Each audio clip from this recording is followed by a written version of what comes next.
Salam sejahtera, terima kasih karena bersama dengan saya di Nazilin Unity Channel.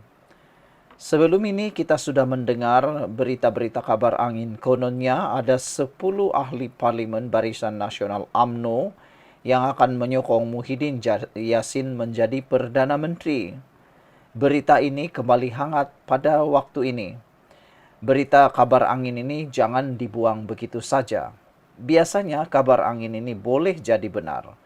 Dan biasanya kabar angin boleh jadi realiti. Dan pada 11 Januari tahun 2023, Zahid pernah mendedahkan identiti 10 ahli parlimen Barisan Nasional yang menyokong Muhyiddin Yassin jadi Perdana Menteri.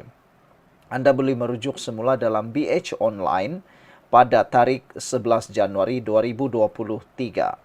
Yang mana Zahid mendedahkan identiti 10 ahli parlimen BN sokong Muhyiddin jadi Perdana Menteri.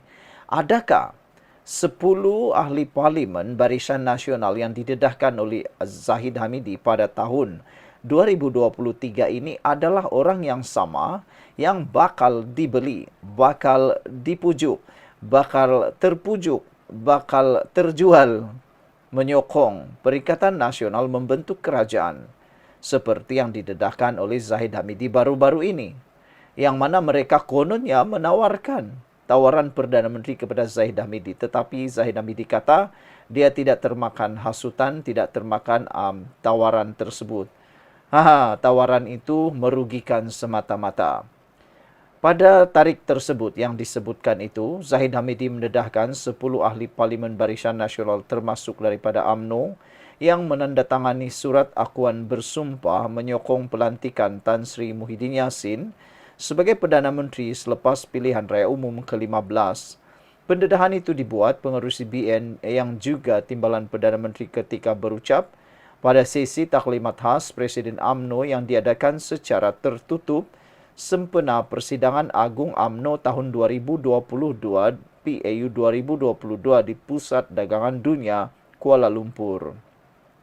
Sumber pemimpin parti itu ketika itu ditemui memaklumkan Ahmad Zahid memperincikan kawasan diwakili ahli parlimen berkenan tanpa menyebut nama mereka, dengan 4 daripadanya daripada Johor.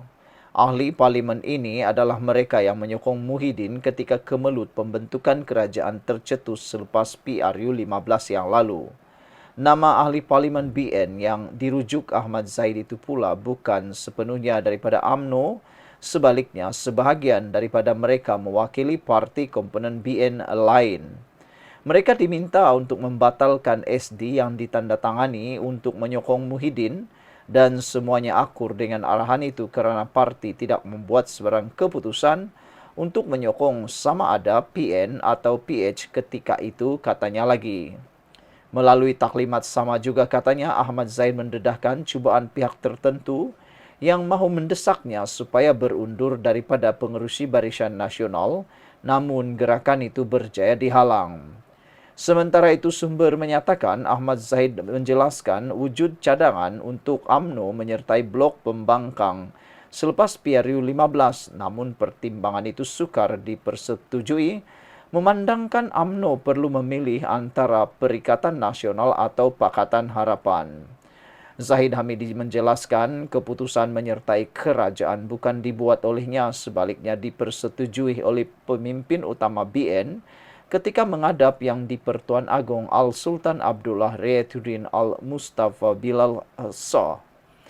Syarat ditetapkan UMNO ketika mengadakan rundingan dengan PH adalah kerajaan yang dibentuk adalah kerajaan perpaduan, bukannya kerajaan PH, sebelum ia dipersetujui pemimpin PH, katanya.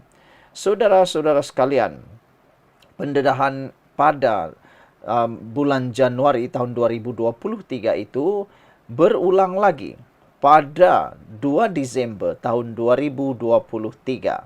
Dilaporkan dalam Esok Awani bertarikh Disember 2, 2023, menulis lebih 10 ahli parlimen kerajaan bakal sokong Perikatan Nasional. Wow, benarkah ini berlaku? Spekulasi lebih 10 ahli parlimen blok kerajaan bakal beralih sokongan terhadap Perikatan Nasional untuk membentuk kerajaan baru sebenarnya adalah lebih kuat dan realistik berbanding ura-ura tambahan ahli parlimen PN bakal berpaling tada daripada blok pembangkang itu. Namun demikian, apa yang berlaku akhirnya bukan 10 ahli parlimen kerajaan yang menyokong Perikatan Nasional, tetapi 6 ahli parlimen daripada blok pembangkang yang telah pun menyokong Anwar Ibrahim. Ahli Majlis Pimpinan Tertinggi Parti Bersatu Malaysia Bersatu, Datuk Seri Muhammad Rizwan Mat Yusof berkata, spekulasi itu bukan sekadar cakap kosong susulan beliau dimaklumkan, terdapat perbincangan secara dalaman dalam kalangan pucuk pimpinan tertinggi berkenaan perkara itu. Menurutnya, lebih 10 ahli parlimen daripada parti-parti kerajaan perpaduan termasuk Parti Keadilan Rakyat PKR dipercayai merupakan kelompok pertama bakal menyatakan sokongan terhadap blok pembangkang seterusnya diikuti oleh kelompok ahli-ahli parlimen kerajaan lain. Bekas Menteri Pembangunan Usahawan dan Koperasi itu bagaimanapun enggan mendedahkan identiti ke semua ahli-ahli parlimen blok kerajaan yang didakwa bakal berpaling tada terhadap Perdana Menteri Datuk Seri Anwar Ibrahim itu. Kalau hendak andaikan akan ada lagi ahli parlimen bersatu akan berpaling tada, kata beliau fikirkan spekulasi ahli-ahli parlimen blok kerajaan termasuk BN dan PKR bakal menyokong PN menubuhkan kerajaan baru lebih kuat realistik. Saya dapat maklumat ada ura-ura lebih 10 ahli parlimen yang hendak berpindah blok. Mereka ini mengkaji asas permasalahan kerajaan sekarang dan menyedari kerajaan perpaduan ini ditunggang di EP, katanya lagi. Pohon tidak akan bergoyang jika tiada angin. Masakan Setiausaha Agung UMNO Datuk Seri Ashraf Wajdi Suki mendedahkan ada perjanjian bon kesetiaan 100 juta ringgit dimeterai antara parti dan ahli-ahli parlimen BN untuk kekal setia. Sekiranya spekulasi wakil rakyat mereka bakal berpaling tadah adalah tidak benar, kata beliau lagi. Pada 26 November lalu, ahli parlimen Bukit Gantang Datuk Syed Abu Hussein secara terbuka di Dewan Rakyat mengisytiharkan menyokong Anwar Ibrahim. Saudara-saudara sekalian, walau bagaimanapun, daripada semua yang dilaporkan ini pada bulan Januari 2023, kononnya ada 10 ahli ahli parlimen BN menyokong Muhyiddin, dan pada bulan Disember 2023 sekali lagi dinyatakan 10 ahli parlimen kerajaan bakal sokong PN, sehingga ke hari ini belum satu pun yang berani menampilkan diri. Siapa 10 ahli parlimen yang berani nak meninggalkan kerajaan itu? Kalau boleh kita nak tahulah kan. Rupa-rupanya memang ada ahli parlimen yang mahu menyeberang tapi tak berani. Agak-agaknya orang ni pengecut kah atau macam mana? Tak tahulah. Yang pastinya ada sesuatu yang ada berlaku sekarang. Sekian dulu untuk kali ini. Jangan lupa tinggalkan komen anda.